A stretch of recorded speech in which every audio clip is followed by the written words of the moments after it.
Sniper bullet ও laser bullet আলাদা ছিল, এবং সেই সময় আমরা দেখি যে আমার উপরে এবং খসিমের উপরে ওই লেজার পড়ছে, বিকট একটা আওয়াজ হয়। লোহাগুলি এমন ভাবে করা, একটা স্প্রিং ধরনের একটা কিছু বোধহয়, যে পাট পাট পাট করে বন্দুকের গুলির আওয়াজের মতন হয়। আগে বলবেন যে কেমন ছিল তার আসলে সেই যাত্রাটা, কি ছিল পরিকল্পনা, অনেক কথা কিন্তু উনি স্বল্প সময় বলতে পারেননি, সেটা উনি বলবেন। তারপর 8 অক্টোবর কি হলো সেটাও আমরা জানবো, কিন্তু আমরা অন্তত শুরু করি শহীদের কাছ থেকে যে প্রথম দিন থেকে আসলে কেমন ছিল। ধন্যবাদ তানজিম, আপনাদের সবাইকে ধন্যবাদ জানাই।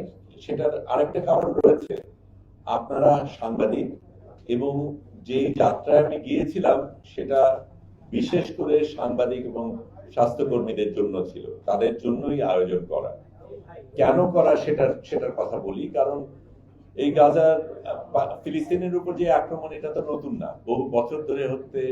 যদিও 7ই অক্টোবর 2023 নিয়ে এত কথা বলা হয়, এই আগ্রাসন, ইসরায়েলি আগ্রাসন তার অনেক আগের থেকে চলছে, কাজে সেটাকে ভুলে গেলে চলবে না। কিন্তু যেই জিনিসটা আমরা তারপরে দেখেছি যে পাশ্চাত্যের দেশগুলি, তার সাথে কিছু কিছু আরব দেশগুলি যুক্ত হয়ে যেভাবে ইসরায়েলকে সমর্থন করেছেন, মদদ দিয়েছেন, সহযোগিতা করেছেন, সেটাতে খুব পরিষ্কার যে এটার রাজনৈতিক বিষয়টা শুধু গাজাকে নিয়ে না, এক ধরনের পৃথিবীকে একভাবে ঢালাওভাবে সাজানোর একটা চেষ্টা। তো সেটার ক্ষেত্রে আমরা অনেকে প্রতিবাদ করেছে, বিভিন্ন ধরনের প্রতিবাদ হয়েছে, এবং এটা সত্য যে এখন এই দেশগুলিতেও জনগণ কিন্তু সরকারের সাথে একই মত রাখে না, নেতা নেত্রীদের সাথে একই মত রাখে না, তারা ভিন্ন মত পোষণ করে বলেছে। কিন্তু তারা যেটা বলেছে তাতে খুব বেশি কিছু হয়নি, তারপরেও আগ্রাসন চলছে। এখন আমরা বলছি সিজ ফায়ার, এই মুহূর্তেও কিন্তু সেখানে মানুষ মারা যাচ্ছে।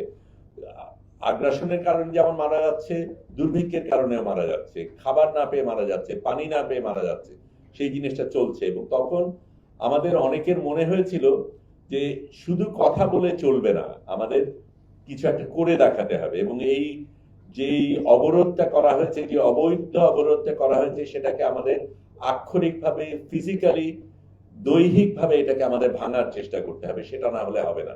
এই মিষ্টি কথা দিয়ে কিচ্ছু হবে না, কিচ্ছু আসে যায় না। সেটা করতে গিয়ে ফ্লোটিলা কিন্তু এর আগেও হয়েছে, 2008-7 হয়েছে, তখনই প্রথম যারা গাজা পর্যন্ত পৌঁছতে পেরেছিল। তারপরে কিন্তু কোনো ফ্লোটিলা গাজা পর্যন্ত পৌঁছাতে পারেনি। কিন্তু এই চেষ্টাগুলি চলছে। সবচেয়ে বড় চেষ্টাগুলির মধ্যে যেটা ছিল সুমুদ ফ্লোটিলা, কিছুদিন আগে যেটা শুরু হয়, সেটা তারা যাত্রা শুরু করে 3রা অগস্টে, না 3রা অগস্ট না 30শে অগস্টে, সরি 30শে অগস্টে শুরু করে তারা তাদের অপহরণ করা হয় 2রা অক্টোবর। আমরা যাত্রা শুরু করি 30শে সেপ্টেম্বর, এবং আমাদের অপহরণ করে 8ই অক্টোবর। আমাদের কিছু আগে, একদিন আগে আরো 8টা ছোট নৌকা এবং পরে আরো 2টো মাঝারি নৌকা রওনা দেয় আমাদের একদিন আগে। আমরা আরো দ্রুত যাই বলে আমরা তাদের সাথে এক জায়গায় পৌঁছে এক সময় অতিক্রম করি, কিন্তু সেটা কথা পরে বলবো। যেটা বলা দরকার সেটা হচ্ছে, আমরা যেটাতে গিয়েছিলাম কনসিয়াস ফ্লোটিলা, এইটা সকল আজ পর্যন্ত যত ফ্লোটিলা হয়েছে তার মধ্যে সবচেয়ে বড়, সবচেয়ে বৃহৎ। আমি তুলনা করার জন্য যদি বলি, আমরা এর আগে সুমুদ ফ্লোটিলাতে প্রায় 50টা প্রায় 500 জন আরোহী ছিলেন। কাজে গড়ে 10 যদি বলি, আমাদের শুধু একটা কনসেন্সে 92 জন ছিলেন, কাজে অনেক বড় অন্যগুলির তুলনায়। এবং এটাতে প্রধানত ছিলেন সাংবাদিক এবং মানবাধিকার স্বাস্থ্যকর্মী। সেটার একটা বিশেষ কারণ ছিল, কারণ দুটো জিনিস। একটা হচ্ছে এই অবরোধের কারণে সাংবাদিকদের বিচরণ করতে দেওয়া হয়নি, ইসরায়েল সেটা বাধা দিয়েছে, এবং স্বাস্থ্যকর্মীদের কাজ করতে দেওয়া হয়নি, হাসপাতালকে আক্রমণ করা হয়েছে, মানবাধিকার স্বাস্থ্যকর্মীদের খুন করা হয়েছে, সেটা একটা। এবং এই মানুষগুলির যে কোনো যুদ্ধের পরিস্থিতির মধ্যে এই দুই দল পেশাজীবীদের কিন্তু অবাধ আসা যাওয়ার হওয়ার কথা। সেটা হচ্ছে না। এবং যেখানে ইসরায়েল তাদের নিজেদের মরাল আর্মি হিসাবে বলে, ডেমোক্রেসি হিসাবে বলে, সেখানে আন্তর্জাতিক আইন এরা কিভাবে ভাঙছে প্রত্যেকটা মুহূর্তে এবং ভেঙে পার পেয়ে যাচ্ছে, সেটাকে আমাদের প্রশ্ন করার কথা ছিল।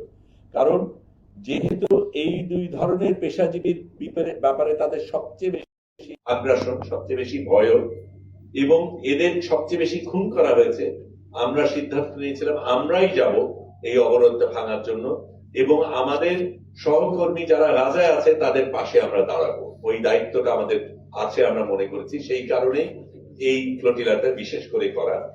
সুমুদ ফ্লোটিলার প্রধান উদ্দেশ্য ছিল তারা ত্রাণ দেবে, কিন্তু সত্যিকার অর্থে ত্রাণ তো আছেই, শয়ে শয়ে ট্রাক বাইরে দাঁড়িয়ে আছে যারা ঢুকতে পারছে না।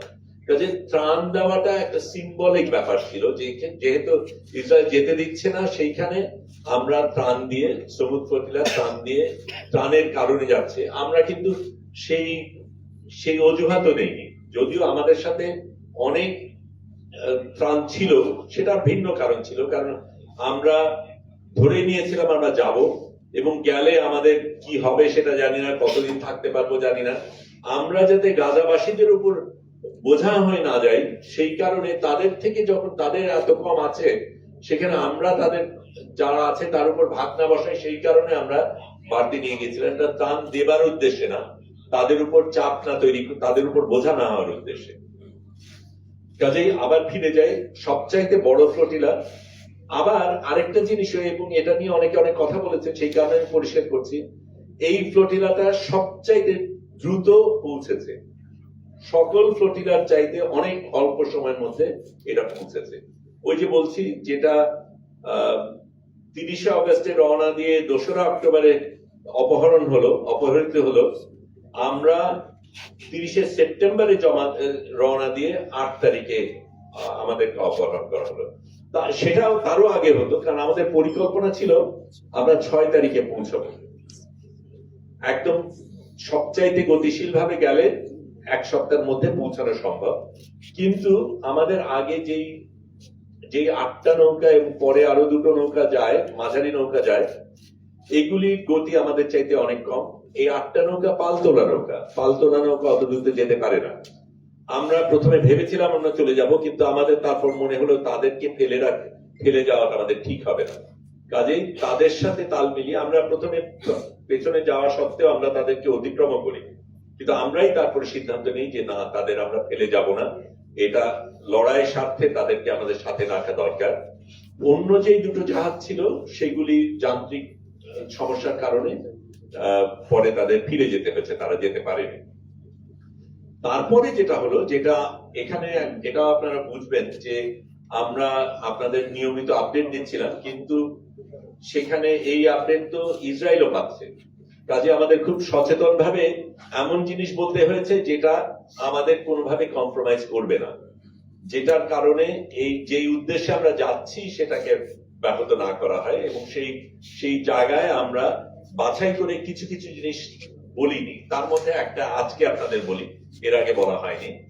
সেটা হচ্ছে, আমরা যখন 6 তারিখে পৌঁছানোর সিদ্ধান্ত নিয়ে দেরি করলাম আমাদের অন্যান্য ফ্লোটিলার কারণে, তখন দেখা গেল আমরা 7ই অক্টোবরে পৌঁছবো এবং ইসরায়েল বলেই যাচ্ছে যে আমরা হামাস সমর্থনকারী। 7 তারিখে যদি আমরা পৌঁছাই তাহলে এটা বলার সুযোগ তারা অনেক বেশি পাবে, কারণ তারা ওইটাকে জাস্টিফিকেশন হিসেবে দেখাতে পারবে।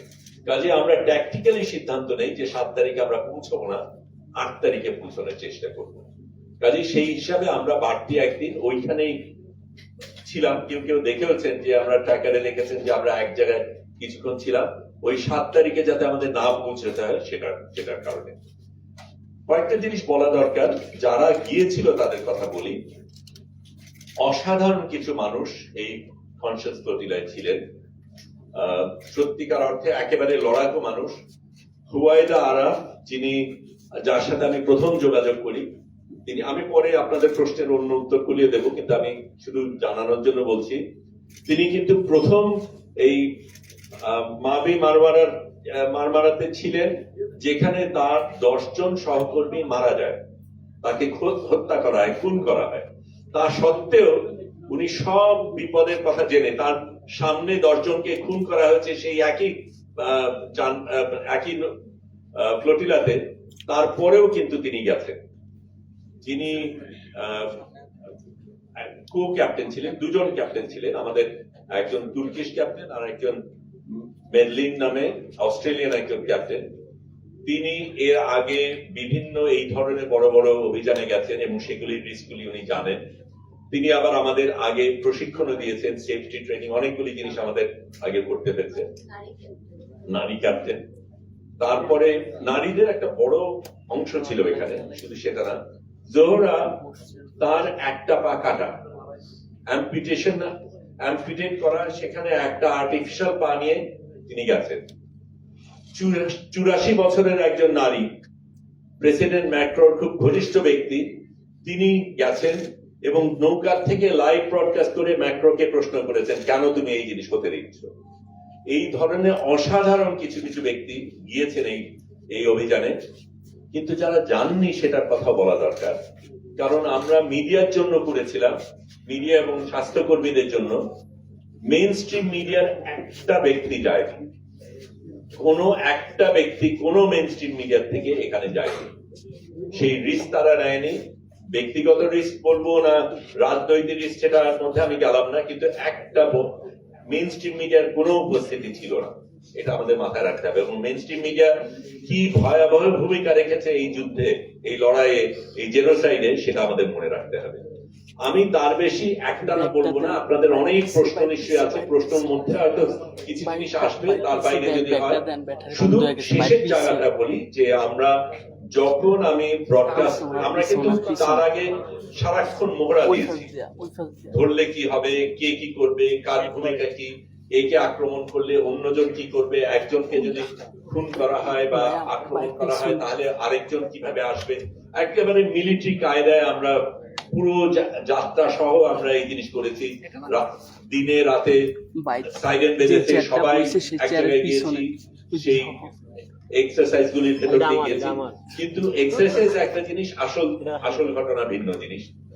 আমাদের চলার সময় একটা সময় ঠিক করা হলো আমি হব ফ্লোটিলার অফিসিয়াল ফটোগ্রাফার। এমনিতে আমাদের কাজ কারণ এই ফ্লোটিলাটা একটু বলে রাখি, এটা কিন্তু স্বাভাবিক জাহাজ না। কারণ স্বাভাবিক জাহাজ যাত্রী নেওয়ার জন্য দিনের পর দিন যে জাহাজ যায় তাকে সেখানে শোবার ব্যবস্থা থাকে, অন্যান্য জিনিস থাকে। এটা একটা 72 সনে নির্মিত পুরনো একটা জাহাজ, যেটা ছোট ছোট যাত্রার জন্য তৈরি, ফেরির মতো এক একটা। বসার জায়গা আছে, শোবার জায়গা শুধু যারা ক্রু তাদের জন্য আছে। হঠাৎ করে প্রায় 100 জন মানুষ এখানে এসছে, আমাদের কারো শোবার জায়গায় নেই, শৌচাগার নেই, পানির ব্যবস্থা নেই। এতগুলি মানুষকে সামাল দেওয়ার মতন এই জাহাজ না, কিন্তু এই জাহাজটা আমরা পেয়েছি। এখানে আপনাদের প্রশ্ন থাকতে পারে, তাহলে আমরা এই জাহাজ নিলাম কেন? প্রথম জিনিসটা হচ্ছে, আপনি ভাবেন কোন ক্যাপ্টেন বা কোন মালিক, জাহাজের মালিক তার জাহাজটা দিয়ে দেবে যদি সে জানে যে এই জাহাজটা গাজাতে যাচ্ছে, ইসরায়েলি আক্রমণ হওয়ার সম্ভাবনা রয়েছে এবং এর আগের গুলিকে সবগুলিকে ধ্বংস করা হয়েছে। তারপরে তার চাইতে বেশি গুরুত্বপূর্ণ ক্রু। আমরা না হয় নিজেদের তাগিদে আমাদের এটা করতে হবে, এই অবরোধ ভাঙতে হবে, আমরা প্রতিজ্ঞাবদ্ধ, আমরা যাচ্ছি, কিন্তু কোন ক্রু যাবে এর সাথে জেনে যে আমার মৃত্যু হতে পারে এই যাত্রায়? সেরকম একটা জাহাজ, সেরকম একটা ক্রু পাওয়া খুব বিরল। এবং অন্যরা যারা পেয়েছে, যারা করেছে, তারা অনেকে করেছে। একটা ছোট্ট জিনিস দিয়ে আমি আপাতত শেষ করব। আমি বাংলাদেশ থেকে গিয়েছি, কিন্তু আরো দুজন বাংলাদেশি অরিজিনের ব্রিটিশ নাগরিক, বাংলাদেশ, তাদের বাবা মারা বাংলাদেশি, তারা গিয়েছিলেন। সুমুদ ফ্লোটিলায় রুহি নামে একজন নারী, উনি গিয়েছিলেন অবজারভার ফ্লোটিলাতে, মূল বহরে যাননি, সাথে ছিলেন।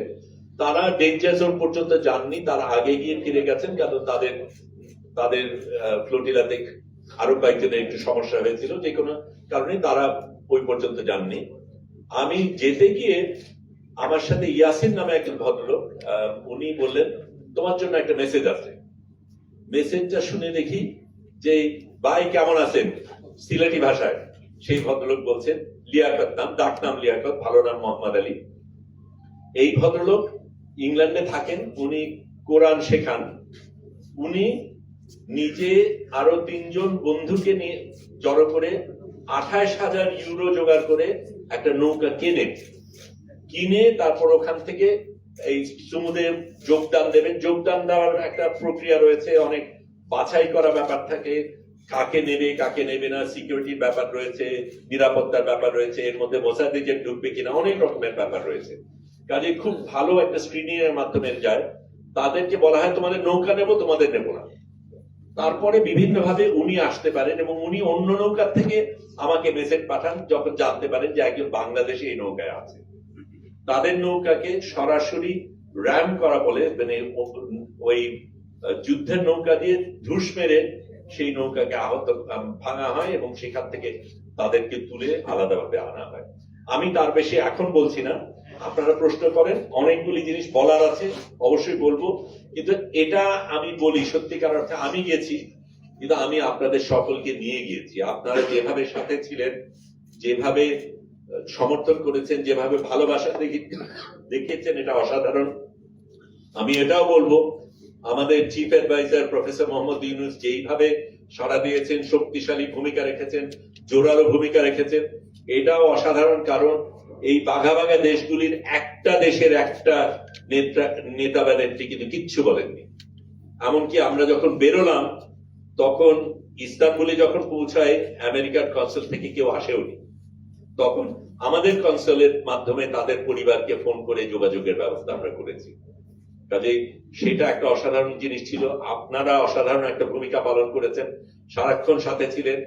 আমার পরিজন, সহকর্মী, লড়াইতে যারা ছিল সারাক্ষণ, তারা অসাধারণ ভূমিকা পালন করেছে।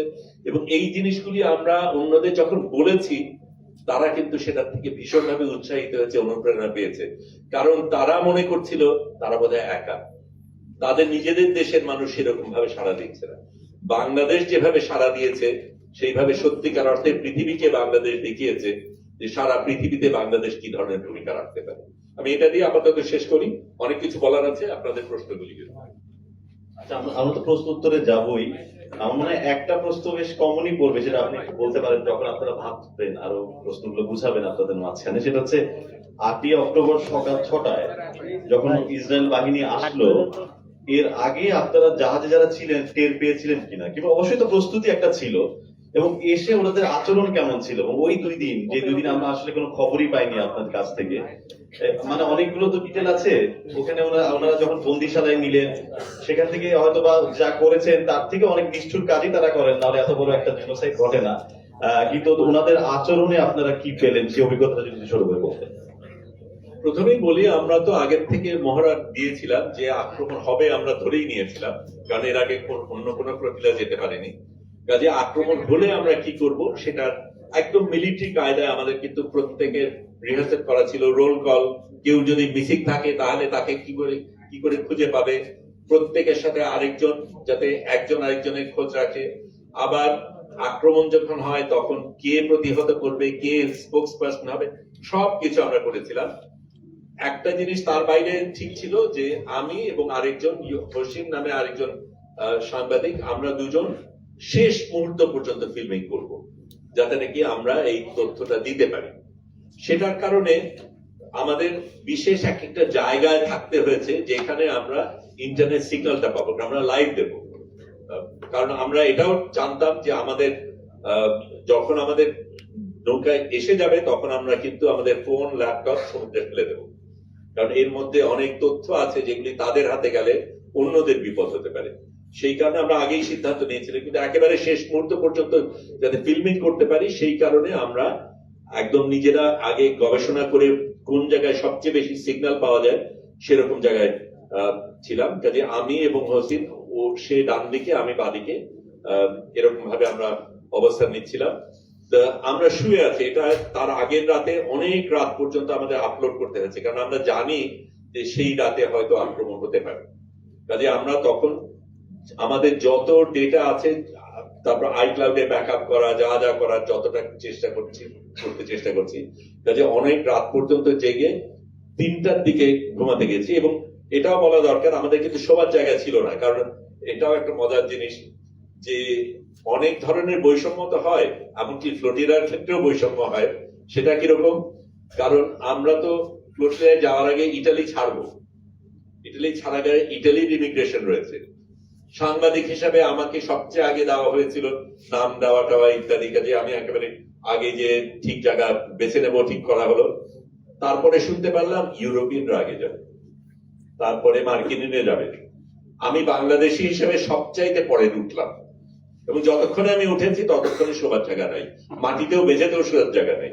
কাজে আমি যেখান থেকে আমরা ব্রডকাস্ট করি ওইখানে স্লিপিং ব্যাগ বসিয়েই করেছি, তাতে সুবিধা হয়েছে।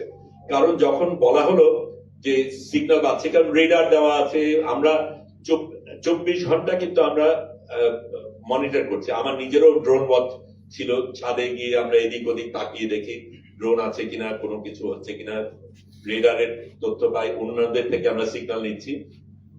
তখন হঠাৎ করে ওই সাইরেন বাজা শুরু করলো এবং হুয়াইরা তখন বলছে এটা কিন্তু আসল, এটা মহড়া না। তখনই তো আমি বুঝে ফেলেছি ঘটনা কি। তখন অন্যান্য কিছু না দিয়ে আমি শুধু আমার ল্যাপটপ এবং মোবাইল এই দুটো হাতে নিয়েছি, কারণ এই দুটোকে ফেলে দিতে হবে এবং আমার শেষ মুহূর্ত পর্যন্ত ফিল্মিং করতে হবে। আমি গিয়ে তারপর ততক্ষণ বসছি, ততক্ষণে অন্যান্য জিনিস চলছে, রোল কল চলছে ইত্যাদি। তার মধ্যে আমি ফেসবুক লাইভ করতে চেষ্টা করছি, অনেক ঝামেলা হচ্ছে, কোনোভাবেই সংযোগ হচ্ছে না। তারপরে খানিকটা একটা অংশ পেলাম, কেটে গেল। তারপরে একটা ছোট্ট অংশ পেলাম যখন ওই নৌকাগুলি দূরে অন্ধকারের মধ্যে দেখানো যাচ্ছে, তারপরে সেটাও থেমে গেল। আমি বুঝলাম যে ওপরে তখন হেলিকপ্টারের বাতাসের কারণে এটার জন্য আমরা প্রস্তুত ছিলাম না। আমরা কজন আসতে পারে, কিভাবে আসতে পারে, আমাদের জাহাজটা অনেক বড় বলে তল থেকে না এসে হেলিকপ্টার থেকে আসার সম্ভাবনা বেশি, সেটাও আমরা জানতাম। কিন্তু হেলিকপ্টার আসলে এরকম ভাবে বাতাস, পানি সবকিছুর একটা ঝড় তৈরি হবে, সেটা আমাদের হয়তো হিসাবে ভুল ছিল। তার মধ্যেই কাজ করতে হয়েছে। এবং যখন দেখি যে একেবারে বন্দুক নিয়ে নৌকায় জাহাজে নেমে গেছে উপরের দিকে, তখনই আমি আমার মোবাইল ফোন এবং ল্যাপটপটা আরেকজনকে দিয়েছিলাম, কারণ আমার দুটো করতে গিয়ে ভুল হয়ে যেতে পারে। আরেকজনকে ইনস্ট্রাকশন দিয়েছিলাম আমার মোবাইল ফোন পড়ার সাথে সাথে তুমি ল্যাপটপটা ফেলে দেবে। মাত্র 1 সপ্তাহ আগে মোবাইল ফোনটা কেনা, কাজে একটু আফসোস হয়েছিল। যাই হোক, সেটা ভিন্ন কথা। কিন্তু ওই পরিস্থিতিটা হলো। তারপরে এরা যখন নামলো, আমি গুনেছি 39 পর্যন্ত, কিন্তু আমার অনুমান 50 জন খানিক ছিল। আমি একেবারে এক এক করে যত গুনতে পেরেছি গুনেছি। 50 জন খানিক ছিল, কিছু নারীও ছিল। পুরুষরা পুরো কমব্যাট গিয়ারে, মেশিন গান, এক একজনের এক এক রকম machine gun, sniper bullet, laser bullet আলাদা ছিল। এবং সেই সময় আমরা দেখি যে আমার উপরে এবং খসিমের উপরে ওই লেজার পড়ছে। কাজে ঠিক মোবাইল ফোন ফেলে দেওয়ার আগের ঘটনা বলছি, লেজার ফোন কিন্তু আমাদের একদম কপালের উপর টার্গেট করা। তাড়াতাড়ি ফেলে দিলাম। তারপরে এটা ভয় দেখানোর জন্য করে কিনা সেটা জানি না, কিন্তু করেছে। যাই হোক, ওই জায়গায় ওটা করার পরে আমরা দেখলাম যে যারা মানে পুরুষ যারা ছিল প্রত্যেকের কাছে বিভিন্ন ধরনের মেশিন গান, এক একজনের কাছে সাইলেন্সার আলা, আবার স্নাইপার আলা, প্রত্যেকটার উপরে সাইট আছে। তারপরে বেশ কয়েকজনের মাথার উপরে গোপ্রো, নাইট ভিশন, বাইনোকুলার এবং বিভিন্ন ধরনের প্যাডিং। তারপরে এখানে ওই গ্রেনেডের মতন এক ধরনের জিনিস। আবার একজনের ক্ষেত্রে দেখলাম যে গোলাপি রঙের টিউব, তার মধ্যে কি আছে আমরা জানি না, এই ধরনের অনেক কিছু আছে। নারীরা যারা ছিল তাদের হাতেও বন্দুক ছিল, তারা কমব্যাট গিয়ারে ছিল না, তারা সিভিলিয়ান ক্লোথে ছিল, কিন্তু বন্দুক তাদের হাতে, প্রত্যেকের হাতেই বন্দুক ছিল। এইভাবে তারা নেমে সারা জিনিসটা দখল করে, আমাদের ভয়টা দেখায়, তারপরে কিভাবে কি করতে হবে সেগুলি বলে, তারপরে আমাদের এক এক করে ভেতরে নিয়ে যায়, নিয়ে আলাদা আলাদা ভাবে আমাদের বড় জাহাজ, কাজে অনেকগুলি জায়গার মধ্যে আমাদের আলাদা আলাদা ভাগ করে তারপরে পাহারা দেয়। আমাদের তখন আর যোগাযোগ নেই এবং তারা কোনোভাবে আমাদের কি করতে হবে, আমাদের কোনো কথা বলার কোনো সুযোগ নেই, কোনো কিছু নেই, কিন্তু একেবারে বন্দুক নিয়ে ওইভাবে দাঁড়িয়ে আছে। আমরা আমাদের কিভাবে বসতে হবে, কি কি করতে হবে সেগুলি বললো। আমি বাকি আলাপে পরে যাই, কিন্তু এই জায়গায় আমরা তখন আমাদের কাছে পরিষ্কার যে এখন আমাদের গাজায় যাওয়ার আর সুযোগ নেই, এখন আমরা সম্ভবত ইসরায়েলি জেলের দিকে যাচ্ছি। আমরা প্রশ্ন দিয়ে শুরু করি। আমি একটু প্রশ্ন থাকি। আচ্ছা, মাইক মাইক কি আমি আছে? একটু জানতে চাচ্ছি আপনার কাছে যে একটা মিনিট একটু অপেক্ষা করেন, মাইকটা নিয়ে একটু বলবেন।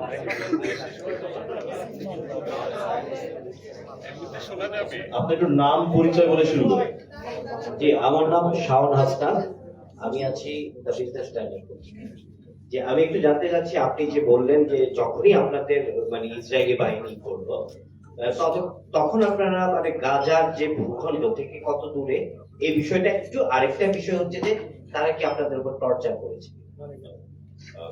দুটো প্রশ্ন। আমি প্রথমটা বলি, আমরা সেদিন সকালে গাজার থেকে 210 নটিক্যাল মাইল দূরে ছিলাম। ওই সময় ঠিক কত দূর ছিলাম সেটা আমরা জানি না, কারণ আমরা রাতে চলছি এবং আমাদের যখন ধরেছে সেই সময়কার রিডিং, সেটা আমরা তো সারাক্ষণ আপডেট দিচ্ছিলাম যে এত দূরে আছি, এই করছি এই করছি। আমরা 210 নটিক্যাল মাইল থেকে রওনা দিয়েছি, তখনকার রিডিং সম্বন্ধে বলতে পারি। এই জায়গাটা কত দূরে আমরা নিশ্চিত বলতে পারি না, কিন্তু সম্ভবত আলেকজান্ডার কিছুটা পেরিয়ে। আমি এই হিসাবে বলছি যে আমাদের ওখান থেকে আমাদের 5:30টার দিকে, বোধহয় 6টার একটু আগে, 5:30টার দিকে আমাদের বোধহয় ধরা হয়। তারপরে তো আমরা টানা চলি এবং আমাদের জমিনে পৌঁছতে রাত 8:30 খানিক লাগে। কাজে 12 ঘন্টা খানিক আমাদের যাত্রা করতে হয়েছে। কাজে 12 ঘন্টা চলার পথ যদি হিসাব করি তাহলে ওই 180 বা কিছু হবে। তবে আমি অনুমান করে বলছি। এটাও প্রাসঙ্গিক বলা যে আমাদের কিন্তু সবচাইতে দূরে ধরেছে, আমাদের ক্ষেত্রে ওরা সবচেয়ে বেশি আতঙ্কিত ছিল। অন্যান্যদের অনেক বেশি কাছে যেতে দিয়েছে, আমাদের কিন্তু অত কাছে যাওয়ার অনেক আগেই এবং বিশাল একটা অভিযান নিয়ে ধরা হয়েছে। টর্চারের কথা যদি বলি, সেটা অনেক রকমের টর্চার। প্রধান টর্চার আমি বলবো মেন্টাল টর্চার। কারণ যেইভাবে, যেমন কথার কথা, আঘাত ততটা হতে পায়নি, কিন্তু আমার পাশে দুজন তুরস্কের ক্রু যারা ছিল, একজন আরেকজন, ওরা ইংরেজি বলে না, একজন আরেকজনের সাথে ইংরেজি কথা বলছে, তখন মেশিন গান নিয়ে, মেশিনের ব্যারেল দিয়ে গুতা মারে এবং বিকট একটা আওয়াজ করে ওই জিনিসটা করে। তো ওই ধরনের জিনিসগুলি হচ্ছে। তারপরে যেটা করা হয়েছিল, আমি অল্প কিছু অংশ বলি, যে আমরা যখন জাহাজ থেকে নামি তখন আমাদের প্রত্যেককে 3 জন একেবারে উপর করে হাত অনেক পেছনে নিয়ে মাথা নামিয়ে নিয়ে যায়। আমাদের কারো কারো ক্ষেত্রে ওই প্লাস্টিকের ইটগুলি যে হয় না, যে হাত জিপলকের মতন একটা জিনিস থাকে যেটা দিয়ে হাত বাঁধে, ওই জিনিসগুলি করা হয়। তারপরে আমার পাশে ইয়াসিন নামে একজন, ইয়াসিন না, আলী নামে একজন ভদ্র ছিল, টুনিসিয়ান। তার ফিলিস্তিনি শার্ট পরা ছিল, তাকে শার্ট খুলতে বলা হয়, উনি রাজি হননি, বলে না আমি এটা খুলবো না। তখন তার উপর চড়া হয়, তাকে সাহায্য করতে আদনান বলে একজন যায়, তার উপরও চড়া হয়। এবং তারপরে আমাদের মানে হাঁটু গেড়ে বসানো যেভাবে হয়, ওইটা আমার জন্য অন্তত বেশ কষ্টকর ছিল। আমার এমনিতেই একটু সমস্যা হয়, কিন্তু প্রায় 2 ঘন্টা আমরা উবু হয়ে মাথা নিচু করে ওইভাবে ছিলাম। এটা আমি নিশ্চিত না, আমি একজন আমাকে বলেছে, আমার দেখা নেই, তবে হতেও পারে, গন্ধ দিয়ে হতে পারে, বলা হয়েছিল যে যেই জায়গাটায় ঘাটে, যেই জায়গায় টার্মাকের উপর আমাদের বসানো হয়, সেইখানে কি তারা গিয়ে পেশাব করেছিল, তারপরে আমাদের বসানো হয়েছে, ইসরায়েলিরা পেশাব করেছিল। তারপরে আমার জন্য যেটা সবচেয়ে খারাপ লেগেছে সেটা হচ্ছে, আমার তো পাসপোর্ট ছিল, তা পাসপোর্ট নিয়ে সে সেই মাটির মধ্যে পাসপোর্টটাকে ফেললো, যেটা আমাকে সবচেয়ে বেশি বলবো আঘাত করেছে। ফিজিক্যাল আঘাতের চাইতে সেটা আমাকে বেশি লেগেছে। আমি ওটা নিয়ে আবার নিয়েছি, আমার থেকে কেড়ে নিয়ে আবার ফেলেছে, আমি আবার নিয়েছি, আবার ফেলেছে, এবং তারপরে আমার উপরে চড়া হয়েছে। কাজে এই ধরনের কিছু কিছু জিনিস হয়েছে যেটা নিয়ে আমরা চিন্তিত ছিলাম। আমি এই আলীর কথা যদি বলি, আলীর তখন গেঞ্জি ছেঁড়া। ওই সময় আমার অন্তত মুখে, চোখে পট্টি দেওয়া ছিল না এবং হ্যান্ডকাফও করা ছিল না। আলীর কিন্তু তাই ছিল, আদনানেরও তাই ছিল, এবং তারা তো কষ্ট পাচ্ছিল বলাই ছিল। তারপর আমার পাশে যেহেতু ছিল, তাকে বলছিল সে ইউ লাভ ইসরায়েল, সে বলে না আই লাভ প্যালেস্টাইন, তারপর আবার চড়া হলো তার উপরে। পরবর্তীকালে যেই লিয়াকত, যিনি বাংলাদেশি, সিলেটি বাংলাদেশি, যিনি আমার সাথে যোগাযোগ করেছিলেন, পরে জেলে তার সাথে আমার দেখা হয়। তখন উনি বলেন ওনাকে তারা বলেছিল তুমি হামাসের এজেন্ট, ভিতরে নিয়ে তোমাকে গুলি করা হবে। কাজে এই ধরনের জিনিসও হয়েছিল, আর অন্যান্য ভাবে অত্যাচার তো করা হয়েছিল, সকলকে ছাড়া হয়নি। আচ্ছা, ইসের কথা বলি যে কয়েকটা জিনিস ইন্টারেস্টিং, যে আমরা লোহার বিছানায় ঘুমাতাম। এটা আমরা নামার পরে আমাদের কিন্তু বাসে করে প্রথমে তো অনেকগুলি চেকিং হয়, আমাদের যন্ত্রপাতি নিয়ে নেয় সবকিছু। তারপরে আইনজীবী, ভাগ্যিস আমরা প্রস্তুতি নিয়েছিলাম, আইনজীবী আমাদের প্রথম সই করার সময় একটা ডকুমেন্ট সই করতে হয়, সেই ডকুমেন্টে লেখা যে আমি অবৈধভাবে ঢুকেছি। আমরা আগেই সিদ্ধান্ত নিয়েছিলাম এই মুসলিকে আমরা সই করব না, কারণ আমরা তো অবৈধভাবে যাইনি, আমরা আন্তর্জাতিক পানিতে ছিলাম এবং এই অবরোধটা অবৈধ, কাজে আমরা নিজেদের অবরোধ অবৈধ বলবো কেন। সেটা অবশ্য আমরা আইনজীবীদের সাথে আলাপ করে নিয়েছিলাম। আরেকটা ফর্ম ছিল, সেটাও কিছুটা ওই রকমের, এই দুটোর কোনোটাই আমরা সই করবো না বললাম। তৃতীয় একটা ফর্ম, যেটা আইনজীবী আমাকে অবশ্য বলেছিল আইনজীবীকে পাওয়া যাচ্ছে না, বলছে আমি আইনজীবী ছাড়া বসবো না। তারপর আইনজীবী আসলো, আমরা আগেই প্রস্তুত নিয়েছিলাম, আমরা ওই যে বললাম রাত জেগে সবার ছবি সবকিছু পাঠিয়ে দিয়েছিলাম, যে আইনজীবীরা সেভাবে এসেছিল, এবং আইনজীবী আমাকে বলেছিল এইটা তুমি সই করতে পারো, আমরা রেকমেন্ড করি, সেটা হচ্ছে 72 ঘন্টার মধ্যে আমাকে যেন রিপোর্ট করা হয়, যাতে আমাকে জেলে না রাখা হয়, সেইটা আমি সই করি। সেই জায়গাটা হওয়ার পরে আমাদের অনেকগুলি ধাপের পরে আমাদের একটা বাসে উঠানো হয়। সেই বাসে এরকম আমরা একদম ঠাসাঠাসি 4 জন পাশে বসলে যেরকম হয়, ওইটার আমি মেপেছিলাম, যদিও পট্টি দেওয়া ছিল, আমি ফাঁকতালে আমি এটাকেও একটু ম্যানেজ করে, পট্টিকেও ম্যানেজ করে আমি দেখতে পেরেছি যে কারা ছিল তা তো বোঝা যায়নি, কিন্তু 4 জন আছে, আকারটা ধরতে পেরেছি। এটা ছিল আনুমানিক 2 ফুট বাই 5 ফুট একটা কক্ষ, তার মধ্যে আমরা 4 জন বসে লোহার ইসের মধ্যে, প্রচন্ড ঠান্ডা, এটা ফ্রিজারের মতন কোন একটা কিছু। আমরা তো পাতলা গেঞ্জি পরা, কারণ আমাদের কাপড় সাপড় নিয়ে অন্য গেঞ্জি পরিয়েছে, তাদের দেওয়া গেঞ্জি পরিয়েছে, সেটাই পরা, কাজেই এবং 2 ঘন্টার মতন আমরা যাত্রা করি। পরে আমরা জানতে পারি যে ওদের সবচাইতে টপ সিকিউরিটি জেল, একদম মরুভূমির মাঝখানে একটা জেল আছে, সেইটাতে আমাদের রাখা হয়েছিল।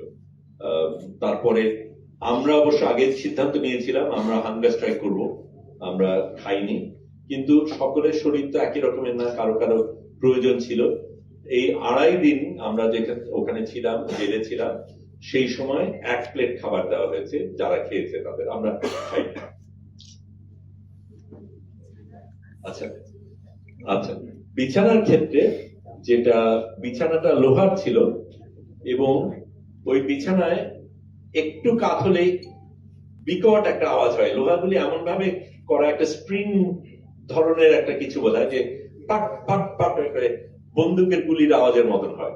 কাজে আমরা, আমাদের সেলে 8 জনের জায়গা ছিল, আমরা ছিলাম 7 জন, এবং যেই যখন শুচ্ছে একটু ঘুরলে পাড়াক করে ওঠে। সারা রাত কিন্তু এই জিনিসটা হয়েছে। আমাদের বাথরুমের অবস্থা আর বললাম না, ওটা বাদ দিলাম, কিন্তু একটা মজার জিনিস, অন্যান্য জিনিস বলি, কিন্তু আমাদের উল্টা যেটা করেছি সেটার কথা বলবো। আমি ছিলাম, এই লিয়াকত সাহেব ছিলেন 1 নম্বর কক্ষে, আমি ছিলাম 12 নম্বর সেলে। 7 নম্বর সেলে যারা ছিল তারা একটা মজার কাজ শুরু করলো। ওর মধ্যে তারা, আপনারা ওই যে কি জানি গানটা, না লেবো প্যালেস্টিনা, ওই যে বিদ্রোহী গানটা বেলাচাও, বেলাচাও গানটা তো আপনারা জানেনি, তারা বেলাচাওয়ার সুরে গান গাওয়া শুরু করলো। We want working toilets, we want working toilets, we want it. এই পুরো জিনিসটা করে গান শুরু করে দিল। খানিকক্ষণ পরে আমাদের 20টা সেলের প্রত্যেকে আমরা গান শুরু করে দিলাম। এই we want, তাদের টয়লেট ছিল না, খারাপ ছিল কিছু, এবং নালিশ করা হচ্ছে, কিছু করছে না। এই বেলাচাওয়ার গানে সুরে তারা এই গানটা রচনা করে গাওয়া শুরু করে দিল। তার একটা স্ট্র্যাটেজিক কারণ ছিল, ওই সময় অনেকগুলি দেশের যারা কনসাল জেনারেল তারা এসেছিল দেখা করার জন্য, এবং তাদের সাথে তো আমাদের যোগাযোগ করার কোনো উপায় নাই। এইটা সবাই মিলে যখন আমরা গান করা, যদিও তারা বন্দুক নিয়ে এসে শাসানোর আমরা পাত্তা দেইনি, আমরা গান গিয়ে গেছি এবং এই গান কিন্তু ওদের কাছে পৌঁছেছে, বোঝা গেল। কারণ তারপরে তাদের ওই সেল থেকে আরেক সেলে সরানো হচ্ছে, বাথরুম ঠিক করা হয়নি, ওই সেল বদলানো হয়েছে। আরেকটা কি জিনিস ছিল বললি? ও আচ্ছা, অন্য যেটা, এটা আমি মনে করি আমরা তাদের যতটা ভয় পাই তাদের চেয়ে তারা আমাদের বেশি ভয় পায়। কারণ আমরা কি করতে পারি সেটা নিয়ে তাদের একটা আতঙ্ক ছিল, এবং আমাদের ভয় দেখানোর পদ্ধতিটা ছিল থেকে থেকে রাত্রেবেলায় হঠাৎ রায়েট গিয়ার নিয়ে, মেশিন গান নিয়ে, সব কিছু নিয়ে হুড়মুড় করে সেলের মধ্যে ঢুকে গেল, মাঝখানে ঢুকে গেল, ধাম ধাম করে বাড়ি দিল। আমরা ওর মধ্যে ঘুমাতে চেষ্টা করছি, ঘরের মধ্যে এসে চিৎকার টেক্কার হয়ে দাঁড়াও, এই করো ওই করো, এই ধরনের জিনিস করছে। একদম একটা আতঙ্ক তৈরি করার মতন পরিস্থিতি। প্রশ্ন নাম আর পরিচয়টা দিয়ে। আমি মাহাদি সেকেন্দার, এটিএন নিউজে কাজ করি। আমার দুটি প্রশ্ন। একটি হলো, আপনারা যখন জেলে ছিলেন হাঙ্গার স্ট্রাইকের কথা বললেন, আপনি হাঙ্গার স্ট্রাইকে ছিলেন কিনা, এবং যারা হাঙ্গার স্ট্রাইকে ছিল তাদের খাওয়ানোর জন্য প্রচেষ্টা কিংবা তাদের অ্যাটিটিউড ছিল কিনা, এটি নাম্বার 1, কিংবা টর্চারের আচরণ ছিল কিনা। নাম্বার 2, আপনি বলছিলেন যে আপনাদের আইনজীবী ছিল, তার মাধ্যমে ছাড়া পাওয়া বা অন্যান্য প্রক্রিয়া ছিল, কিন্তু অনেকে ছাড়া পায়নি। আপনি আসলে কেন ছাড়া পেলেন, বা যারা ছাড়া পেল তাদের কি কন্ডিশনে ছাড়া হলো, আর যারা ছাড়া পায়নি তাদের আসলে কেন ছাড়া হলো না? এই দুটি জায়গা। Thank you. প্রথমত অধিকাংশ কি ছাড়া হয়েছে, এমনকি সুমুদের কয়েকজনের আগে ছিল, তাদেরকেও ছাড়া হয়েছে। আমরা যেই প্লেনে এসেছি তাতে আমরা প্রায় প্রত্যেকে ছিলাম। যারা আসেনি আমরা জানতে পেরেছি তারা প্রধানত ইসরায়েলি, তাদের, এবং তারা ডুয়াল সিটিজেনশিপ তাদের আছে, ইসরায়েলি এবং মার্কিনী সিটিজেনশিপ আছে, তারা ছাড়া পায়নি। আমরা চিন্তিত ছিলাম যে আদনান হয়তো ছাড়া পায়নি, কারণ তাকে আমরা খুঁজে পাচ্ছিলাম না। এবং আমাদের হাঙ্গার স্ট্রাইক অল্প কয়েকজন ছাড়া আমরা সবাই, আমি সহ, আমরা প্রত্যেকেই করেছি।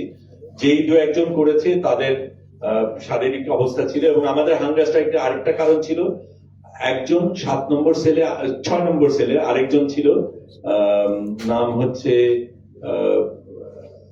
ক্লাউডিও, ইটালিয়ান, সে একজন বুদ্ধিস্ট মঙ্ক।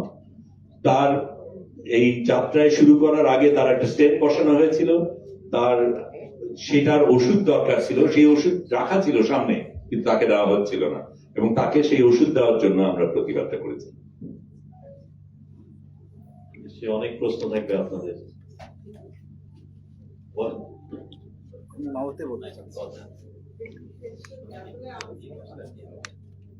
এক্সকিউজ মি, আমি আসলে একটু বলেছিলাম যে ছাড়ার ক্ষেত্রে কোনো কন্ডিশন দিয়েছিল কিনা, সেই জায়গাটা আসলে ক্লিয়ার হবে। আমি বললাম তো আমরা 3টা ফর্ম দিয়েছিলাম, তৃতীয় ফর্মটা আমরা সই করেছি, যার মধ্যে আমরা কোনো কিছু গ্রহণ করিনি এবং শুধু বলেছি যে ইসরায়েলি আইন অনুযায়ী 72 ঘন্টার মধ্যে ডিপোর্টেশন করতে হয়, আমরা সেই অনুযায়ী যেতে চাই, তার বাইরে কোনো কিছু ছিল না। ধন্যবাদ স্যার। আমার নাম শিপন হাবিব, আমি দৈনিক যুগান্তরের সিনিয়র রিপোর্টার। আপনাকে অভিনন্দন জানাচ্ছি। এই যাত্রা শুধু বাংলাদেশ নয়, পৃথিবীর অনেকেই চোখ দিয়ে যেমন দেখেছে, শুনেছেন।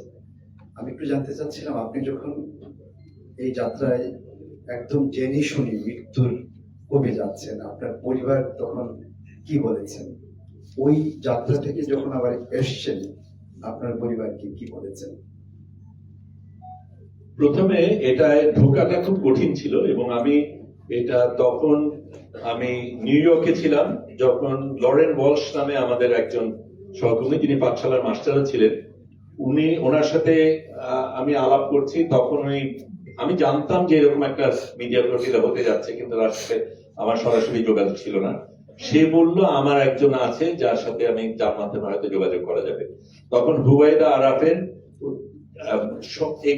এটা বোধহয় 23 তারিখে, 24 তারিখে উনি হুবাইদা আরাফের হোয়াটসঅ্যাপটা দিলেন, আমি হুবাইদাকে লিখলাম। সে তখন জিজ্ঞেস করলো প্রথম, তুমি কি করে জানলে? তারপর আমি জানালাম, আমার পরিচয় দিলাম। তারপরে 24 তারিখেই অন্যদের কিন্তু বাছাই করা অনেক আগে হয়েছে, আমি একদম শেষ ব্যক্তি যাকে ইনক্লুড করা হয়েছে। তখন সে বলল তুমি 28 তারিখের মধ্যে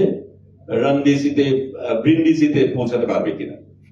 আমি তখন দেখলাম কোনোভাবেই এটা সম্ভব না, কিন্তু তার আগে আমি সিদ্ধান্ত নিয়ে ফেলেছি আমি যাব। এবং রেহনুমাকে আমি জানালাম যে আমি যাব, তখন তো আমার যোগাযোগ আছে। ও একটা ছোট্ট উত্তর দিল 100%। এবং তারপরে আমরা কি করব কি না করব সেগুলি লম্বা আলাপ গেছে। এবং তারপরে এটাও একটু মজার জিনিস বলি, সেটাও একটা ইন্টারেস্টিং জিনিস। লরেনের সাথে আমার পরের দিন সকালবেলায় দেখা করার কথা, ওর শরীর খারাপ বলে আসতে পারেনি।